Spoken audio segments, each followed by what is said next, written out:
I'm curious to hear how you think of it or if this sounds familiar to you at all.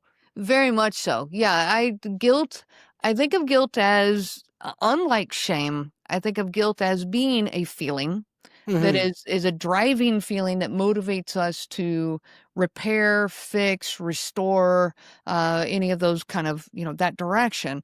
Whereas shame, like we talked about earlier, becomes more of an experience and more of an identity based. I don't think of guilt as being that. Guilt is more tied to our actions or our behaviors or even the thoughts we have, but it is then inside we are assessing whether we believe that what we did was right or wrong. Yes. We're not assessing whether I'm a good or bad person. I'm not Yeah. assessing my identity, but I'm assessing that action, that behavior, was Yeah. it right or wrong? So now we need to go one step further. This is what differentiates it from shame, because shame, like, you could say, I did something wrong, but then what do you do with that? You see, that's the Mhm. critical piece of guilt as well, because guilt is tied to empathy, and that's the ability to manage somebody else's pain.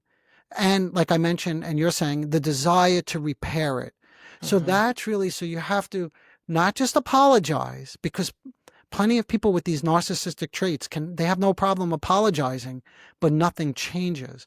So Right. it's not just the apology, it's the acknowledgement that he hurt you, right? Mhm. That in this example, he hurt his wife, right? And then that he's taking the steps to either say, you know what, you're right. You mentioned that I tend to become quite angry and belligerent when I'm drinking. I think I need to deal with my drinking. Or maybe I need to deal with my aggressive behavior and I need to talk to somebody. See, now that's a reparative effort. It's not just saying I'm sorry and this won't happen again. That's not enough. And guilt, Mhm. that's healthy guilt, by the way. Mhm. It goes a Yes. little bit further than that. Yeah.